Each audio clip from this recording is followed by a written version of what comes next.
नमस्कार, मैं नंदिनी स्वागत करती हूं आपका थिंकिस्तान टुडे नेटवर्क्स में। आइए रुक करते हैं आज की कुछ बड़ी खबरों की ओर। रविवार को प्रधानमंत्री नरेंद्र मोदी ने 44वें शतरंज ओलंपियाड की टॉर्च को लॉन्च किया। इस मौके पर मोदी बोले, सदियों पहले भारत से चतुरंग के रूप में यह खेल पूरी दुनिया में फैला था। दिल्ली से शुरू हुई यह टॉर्च रिले देश के 75 शहरों से गुजरेगी। यह मशाल 27 जुलाई को महाबलीपुरम पहुंचेगी और फिर इसके अगले दिन यहीं पर इवेंट का आगाज होगा। इस ओलंपियाड में 188 देशों के 2000 से ज्यादा शतरंज खिलाड़ी हिस्सा लेंगे।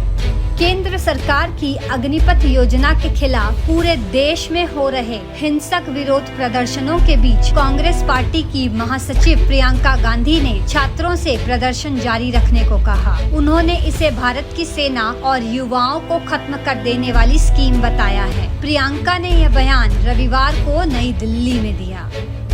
गृह मंत्री अमित शाह ने रविवार को ट्वीट करके जानकारी दी है कि अग्निवीरों के राष्ट्रीय रक्षा के जज्बे को सरकार का साथ मिल रहा है। CAPS, Assam rifle coast guard और रक्षा सार्वजनिक क्रमों में उन्हें मिलेगा 10% आरक्षण। उनका कहना है, अब अग्निवीरों के नए जोश और जुनून से सुसज्जित होगी देश की सेना।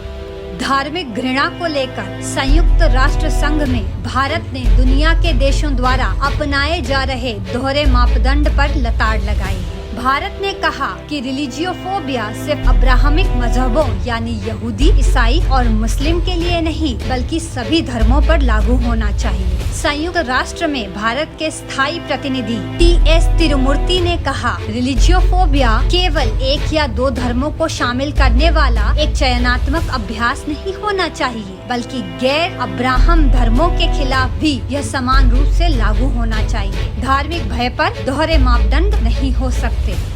अफगानिस्तान की राजधानी काबुल में शनिवार को एक गुरुद्वारे पर हुए हमले की जिम्मेदारी इस्लामिक स्टेट यानी IS ने ली है और कहा है कि यह हमला भारत में पैगंबर मोहम्मद के खिलाफ दिए गए आपत्तिजनक बयान का बदला है। इसी के साथ जुड़े रहे थिंकिस्तान टुडे नेटवर्क्स के साथ। आपकी सोच हमारी आवाज।